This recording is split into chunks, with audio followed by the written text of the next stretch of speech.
Hope academy के इस नए सेशन में आपका फिर से स्वागत है। हम कक्षा 8 का विज्ञान विषय से संबंधित 7वां चैप्टर सूक्ष्म जीवों का संसार सूक्ष्मदर्शी द्वारा आंखों देखा का अध्ययन कर रहे थे। आपको बताते चलें कि ये इस चैप्टर का दूसरा पार्ट है। पिछला पार्ट हमारे इस चैनल पर मौजूद है। हमने पिछले पार्ट में ये जाना कि सूक्ष्म जीव हमारे आसपास किस तरह से मौजूद हैं, वे हमारे आसपास कहाँ रहते हैं, वे हमें किस तरह प्रभावित करते हैं। हमारे खाने पीने की चीज़ों से लेकर हर चीज़ जो हमारे आसपास मौजूद हैं, वे हर तरह से सूक्ष्म जीवों से प्रभावित होते रहते हैं। हमने सीखा कि सूक्ष्म जीव लाभदायक के साथ साथ हानिकारक भी साबित हो सकते हैं। अब हम बारी बारी यह जानेंगे कि सूक्ष्म जीव हमारे लिए किस तरह मित्र के रूप में हैं और किस तरह ये हमारे लिए हानिकारक हैं। अब हम अपने अध्याय की ओर आगे बढ़ते हैं। उपयोगी या मित्रवत सूक्ष्म जीव। बहुत सारे सूक्ष्म जीव हमारे उपयोगी मित्र हैं। हमारे दैनिक जीवन में घरेलू से लेकर औद्योगिक उत्पादन प्रक्रियाओं में सूक्ष्म जीवों का महत्वपूर्ण स्थान है। औषधि निर्माण यानी जो हमारी दवाइयाँ होती हैं, रोग प्रतिरोधक टीका अर्थात रोगों से लड़ने के लिए जो टीका लगाया जाता है, वैक्सीन लगाया जाता है। जैसे अभी कुछ महीने पहले कोरोना से लड़ने के लिए कई सारी वैक्सीनें लगाई गईं। जैसे चिकित्सकीय क्षेत्र, कृषि, मिट्टी की उर्वरता बढ़ाने, पर्यावरण की साफ सफाई आदि में सूक्ष्म जीवों की महत्वपूर्ण भूमिका है। आइए हम सूक्ष्म जीवों की कुछ उपयोगिता की जानकारी प्राप्त करें। घरेलू उपयोग। हम सभी दूध तथा दूध से बने हुए अनेक सामान या दही, पनीर आदि का उपयोग अपने दैनिक जीवन में करते हैं। हम हर रोज़ दही खाते हैं, दूध पीते हैं, पनीर बनाते हैं। अपने घर पर अपनी माँ या दादी को दूध से दही जमाते हुए देखा होगा। वे क्या करती हैं?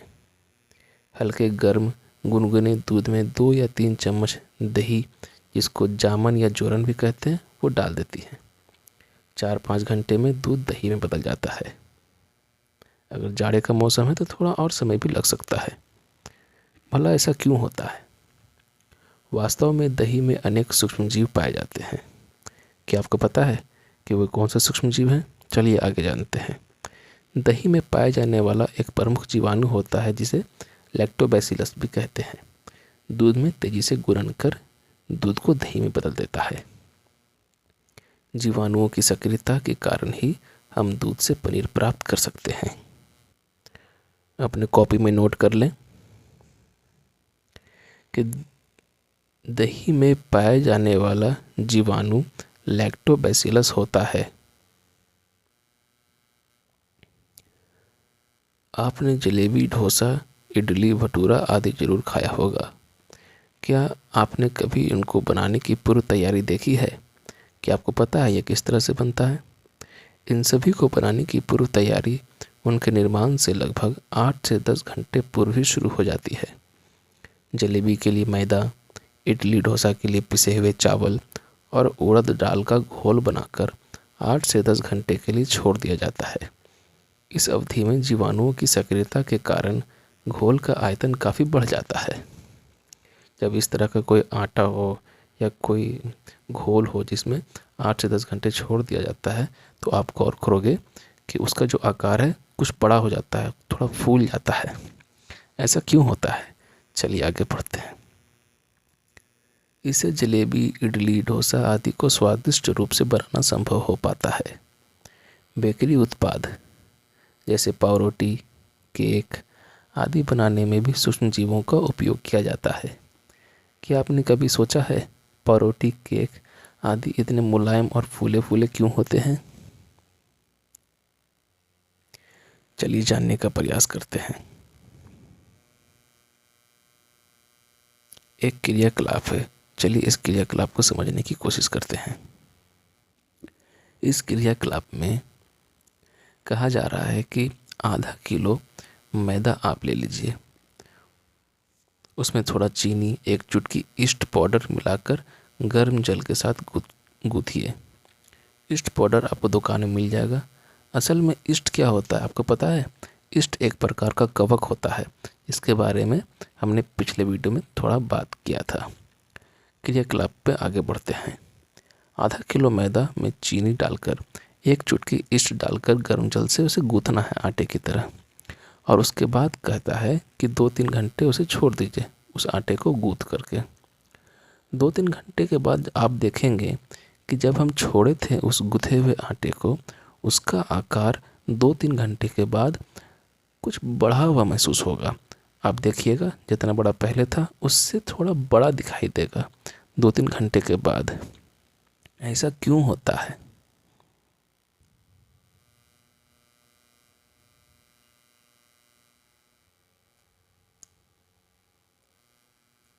देखिए, आप देखेंगे कि गूथा मैदा फूला या उठा हुआ है, आरंभिक मात्रा की तुलना में अधिक लग रहा है, उसके आयतन में वृद्धि हो गई है। ऐसा क्यों हुआ? ईस्ट कवक वर्ग का एक सूक्ष्म जीव है। कृपया नोट करें, ईस्ट कवक वर्ग का एक सूक्ष्म जीव है। नोट करने के बाद आगे बढ़ते हैं।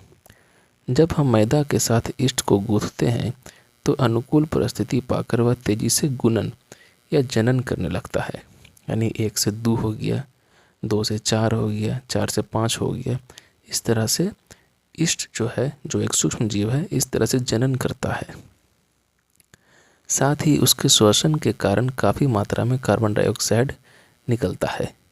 इसके कारण मैदा में खमीर बनता है और उसका आयतन बढ़ जाता है। गूंथा मैदा फूला या उठ जाता है। क्या गूंथे मैदे के स्वाद में कोई परिवर्तन होता है? पता कीजिए।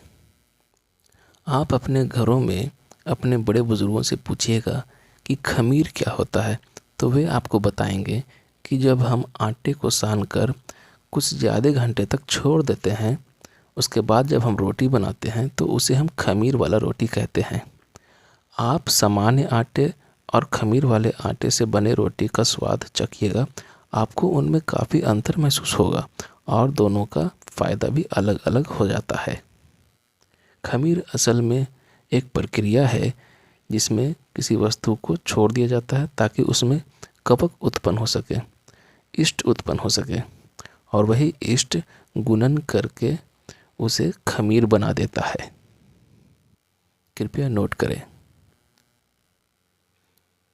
बेकरी के पदार्थ जैसे केक या पाव रोटी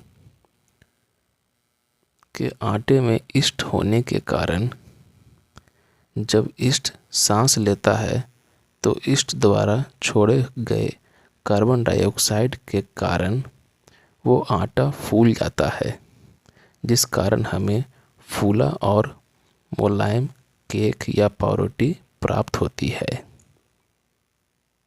नोट करने के बाद अब हम आगे बढ़ते हैं। ध्यान दें, जब आप नोट करें तो मेरे इस वीडियो को आप रोक भी सकते हैं। अब हम आगे बढ़ते हैं। सोचिए, अगर सूक्ष्मजीव नहीं हो तो क्या हमें स्वादिष्ट जलेबी, इडली, डोसा, दही, पनीर, बेकरी उत्पाद आदि मिल पाते हैं? सच में ये कल्पना करना बड़ा ही दुखदाई होगा कि खमीर नहीं होता, ईस्ट नहीं होता, या ये सूक्ष्मजीव ना होते तो हमें इतने टेस्टी और स्वादिष्ट खाने मिलते कहाँ से? जलेबी, इडली, डोसा, दही, इतने सारे टेस्टी फूड्स हमें नसीब नहीं होते। इन सारे स्वादिष्ट भोजन के पीछे सूक्ष्मजीवों का बहुत बड़ा हाथ है। वाणिज्यिक या औद्योगिक उपयोग। घर में आपने सिरका का उपयोग अवश्य किया होगा। सिरका, जिसे विनेगर भी कहते हैं, अक्सर ये सलाद में प्रयोग किया जाता है। कभी कभी दूध फाड़ने में भी इसका प्रयोग किया जाता है। ये पानी जैसा दिखने वाला एक पदार्थ होता है। लेकिन ये बनता कैसे है? चलिए इसके बारे में जानते हैं। आपको पता है सिरका किससे और कैसे बनता है? सिरका ईख, जामुन आदि फलों से बनता है। जिसमें सूक्ष्म जीव की भूमिका महत्वपूर्ण है। ईख या अन्य फलों के रस में प्राकृतिक शर्करा पाया जाता है। आपको पता है शर्करा किसे कहते हैं? शर्करा एक प्रकार का ग्लूकोज होता है जो अक्सर मीठे चीज़ों में पाया जाता है, जिसमें रस होता है, जैसे फलों के रस में, चीनी में, इस तरह की चीज़ों में शर्करा पाया जाता है। सूक्ष्मजीव ईस्ट प्राकृतिक शर्करा पर क्रिया कर उसे सिरका में बदल देता है, यानी यहाँ पर भी ईस्ट ही काम कर रहा है। औद्योगिक स्तर पर बड़े पैमाने पर अल्कोहल, सिरका, एसिटिक एसिड आदि के निर्माण में सूक्ष्मजीवों का व्यापक उपयोग किया जाता है। ईस्ट जैसे सूक्ष्मजीव जौ, गेहूँ, चावल या फलों के रस में उपस्थित प्राकृतिक शर्करा पर क्रिया कर उसे अल्कोहल, सिरका आदि में बदल देते हैं। अर्थात अल्कोहल का निर्माण भी ईस्ट की सहायता से ही होता है। यानी ईस्ट जो होता है वो जौ, गेहूँ, चावल या इस तरह के फलों के रस पर क्रिया करता है और उसके बाद उस रस को अल्कोहल या सिरका में बदल देता है।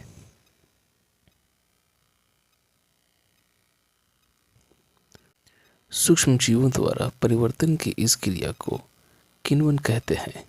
अर्थात ये जो प्रक्रिया है जिसमें फलों के रस को अल्कोहल या सिरका में परिवर्तित कर दिया जाता है, जिसमें कि ईस्ट की बहुत अधिक भूमिका होती है, ये पूरी प्रक्रिया किण्वन कहलाती है। इसे किण्वन कहते हैं। किण्वन प्रक्रिया की खोज फ्रेंच वैज्ञानिक, फ्रेंच यानी फ्रांस में रहने वाले लोगों को फ्रेंच कहते हैं, वहाँ के एक वैज्ञानिक थे जिसका नाम था लुई पास्चर। उन्होंने किण्वन प्रक्रिया की खोज की। कब की? 1857 में।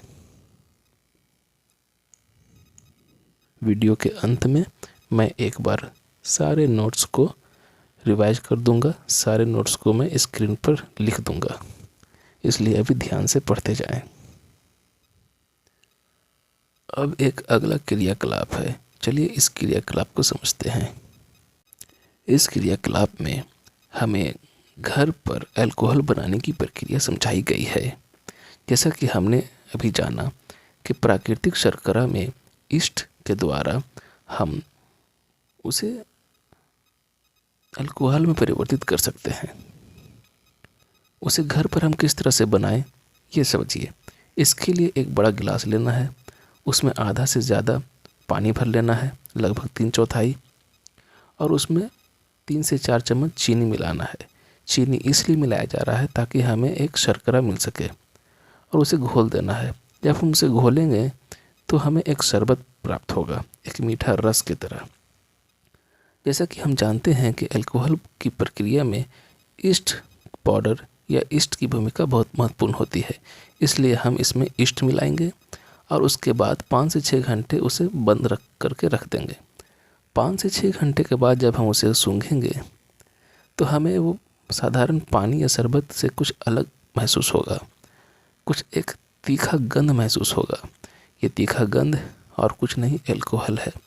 यानी इस तरह हम घर पर अल्कोहल को बना सकते हैं। ये एक छोटी सी प्रक्रिया है जिसमें ईस्ट की भूमिका बहुत महत्वपूर्ण होती है। ईस्ट द्वारा किण्वन प्रक्रिया के फलस्वरूप चीनी अल्कोहल में परिवर्तित हो जाती है। अब अगला क्रियाकलाप 5 समझने की कोशिश करते हैं। इस क्रियाकलाप में हम जानेंगे कि किस तरह से ईस्ट सांस लेता है और सांस छोड़ने के दौरान वो कार्बन डाइऑक्साइड छोड़ता है। इसके लिए एक पतली शीशी लेनी है, कुछ इस तरह की कांच की। उसके अंदर कुछ चम्मच चीनी डालेंगे और उसके साथ ईस्ट पाउडर डालेंगे। उसके बाद उसमें जल मिलाएंगे। यानी ये जो मिश्रण है इसमें 3 चीज़ है। एक तो आपका ईस्ट, दूसरा चीनी और तीसरा पानी। इन तीनों चीज़ों को मिलाने के बाद इसमें एक मिश्रण तैयार होगा। उसके बाद हम एक काम करेंगे उसके अंदर एक बैलून को फिट करेंगे कुछ इस तरह से, ताकि अंदर से अगर कोई गैस निकलती है तो वो सीधे बैलून में जाए। कुछ देर के बाद हम देखेंगे कि उस बैलून का आकार धीरे धीरे बड़ा होता जा रहा है। ऐसा क्यों हुआ? ऐसा इसलिए हुआ क्योंकि अंदर जो ईस्ट था वो सांस ले रहा था, और सांस छोड़ने के दौरान वो कार्बन डाइऑक्साइड छोड़ा जो सीधे बैलून में चला गया, और इस कारण बैलून का आकार बड़ा होता गया। इसमें एक और चीज़ सीखने वाली चीज़ है कि ये जो बैलून है इसे अब हम बाहर निकाल लेंगे। इस बैलून को बाहर निकाल लेंगे। हमें पता है कि इसके अंदर कार्बन डाइऑक्साइड है। जब इस बैलून का गैस हम बाहर निकालेंगे और एक दूसरी परख नली जिसमें ढेर सारा चूना जल होगा, इसमें चूना जल होगा, इसमें हम इस कार्बन डाइऑक्साइड को डालेंगे, मिलाएंगे। हम देखेंगे कि ये चूना जल धीरे धीरे दूधिया होने लगा। ये चूना जल धीरे धीरे दूधिया होने लगा। आपको बता दें कि चूना जल कार्बन डाइऑक्साइड की उपस्थिति में अपना रंग बदलकर दूधिया हो जाता है। इससे यह भी साबित होता है कि इस बैलून के अंदर जो गैस था वो कोई और गैस नहीं बल्कि कार्बन डाइऑक्साइड गैस था। अर्थात ईस्ट जब सांस छोड़ता है तो उसके दौरान कार्बन डाइऑक्साइड गैस प्रवाहित होती है। वास्तव में ईस्ट चीनी के घोल में तेजी से गुणन करते हैं तथा श्वसन के क्रम में कार्बन डाइऑक्साइड गैस मुक्त करते हैं। ये ध्यान रखना है। औषधीय उपयोग। आपने अक्सर देखा या सुना होगा कि बीमारी की स्थिति में चिकित्सक एंटीबायोटिक प्रतिजैविक गोली, कैप्सूल या सुई के रूप में देते हैं। जब भी कुछ बीमारी होता है तो हम अक्सर सुनते हैं कि डॉक्टर ने एंटीबायोटिक दिया है। कटने फटने, चोट लगने, बुखार, खांसी या ऑपरेशन आदि के बाद दवाओं का प्रयोग होता है। एंटीबायोटिक दवाएं बीमारी पैदा करने वाले सूक्ष्म जीवों को या तो मार देती है या उनकी वृद्धि को रोक देती है। जो बीमारी हुआ है, जिस सूक्ष्म जीव के कारण हुआ है, एंटीबायोटिक दवा देने पर उस सूक्ष्म जीव को वो मार देता है या फिर उस सूक्ष्म जीव को अब आगे नहीं बढ़ने देता है। ये एंटीबायोटिक दवाएं भी सूक्ष्म जीवों के संवर्धन से बनती है। पेनिसिलिन,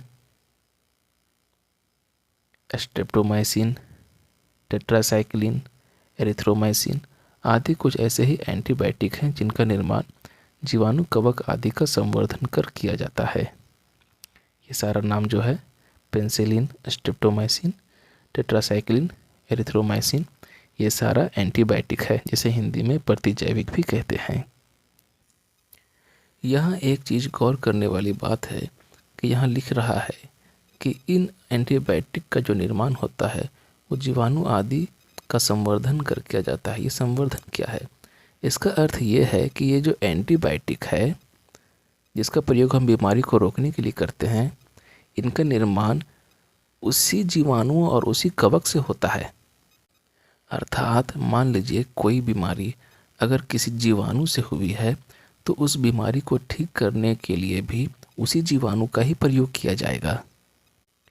पेनिसिलिन एक एंटीबायोटिक है जिसका निर्माण या जिसका आविष्कार अलेक्जेंडर फ्लेमिंग नामक वैज्ञानिक ने किया था। ये बड़े ही रोचक बात है कि एंटीबायोटिक का प्रयोग सिर्फ हमारे लिए ही नहीं होता है, ये इंसान के अलावा पशुओं और पेड़ पौधों के लिए भी प्रयोग किया जाता है। यानी जब पशु बीमार पड़ते हैं या पेड़ पौधे बीमार पड़ते हैं तो वहाँ भी उनके रोग से लड़ने के लिए एंटीबायोटिक का प्रयोग व्यापक रूप से किया जाता है।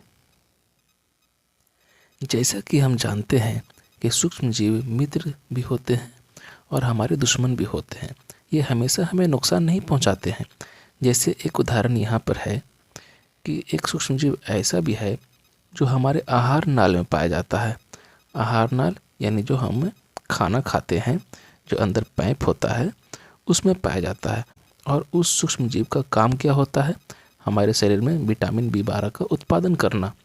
लेकिन कहते हैं ना, अति का भला कुछ भी नहीं। जब हम किसी चीज़ का प्रयोग अति करने लगते हैं, आवश्यकता से अधिक करने लगते हैं, तो हमें वो लाभ देने के बजाय नुकसान पहुंचाने लगते हैं। ठीक उसी तरह से अगर हम एंटीबायोटिक का प्रयोग अधिक मात्रा में करने लगते हैं तो उसी सूक्ष्म जीव को जो हमारे लिए विटामिन B12 का उत्पादन करता है वो उस सूक्ष्म जीव को मार डालता है, नष्ट कर देता है। इससे हमारा शरीर और स्वास्थ्य दोनों ही प्रभावित होता है। आपको पता है 2 बूंद जिंदगी की किस रोग से लड़ने के लिए नारा दिया जाता है? जी हाँ, ये पोलियो रोग से लड़ने के लिए एक नारा है। पोलियो एक रोग है जो विषाणु के द्वारा होता है, अर्थात पोलियो एक विषाणु जनित रोग है। पोलियो विषाणु से बचाव के लिए 5 साल तक की उम्र वाले छोटे बच्चों को पोलियो ड्रॉप पिलाया जाता है। हमारे घरों में भी लोग आते हैं जो पोलियो का ड्रॉप पिलाते हैं। हमारे शरीर में सूक्ष्म जीव के कारण अनेक रोग उत्पन्न हो जाते हैं, जैसे चेचक जिसको बांता भी कहते हैं, क्षय जिसे टीबी भी कहते हैं, हैजा, हेपेटाइटिस आदि। इन बीमारियों से बचाव के लिए संबंधित रोगों का टीका या वैक्सीन दिया जाता है। जब बच्चा जन्म होता है तो हर माह या सीमित समय के बाद एक निश्चित वैक्सीन या टीका उसे लगाया जाता है। हॉस्पिटल में इसके लिए कार्ड भी दिया जाता है। ये टीका या वैक्सीन भी सूक्ष्म जीवों से ही बनाए जाते हैं, यानी यदि कोई रोग किसी विषाणु के कारण हुआ है तो उस रोग से लड़ने के लिए जो वैक्सीन बनाया जाता है वो भी विषाणु से ही बनता है। बचपन में आपको भी इनमें से कई रोगों से बचाव के लिए टीके लगाए गए होंगे। आपको कौन कौन से टीके लगाए गए हैं आपको पता है? चेचक के टीके की खोज 1796 ईस्वी में वैज्ञानिक एडवर्ड जेनर ने की थी। जीवाणु या विषाणुओं का संवर्धन कर हम किस तरह से टीका बनाते हैं उसके बारे में जानिए। वैक्सीन में रोगों के कारक सूक्ष्म जीव को कमज़ोर बनाकर सूक्ष्म मात्रा में शरीर में डाला जाता है। यह इतना कमज़ोर होता है कि रोग उत्पन्न नहीं कर सकता, लेकिन शरीर इसके विरुद्ध प्रतिरोधी पदार्थ बना लेता है। यही प्रतिरोधी पदार्थ हमारे शरीर में लंबे समय तक रहता है तथा सूक्ष्म जीव के द्वारा भविष्य में होने वाले संक्रमण से हमें बचाता है।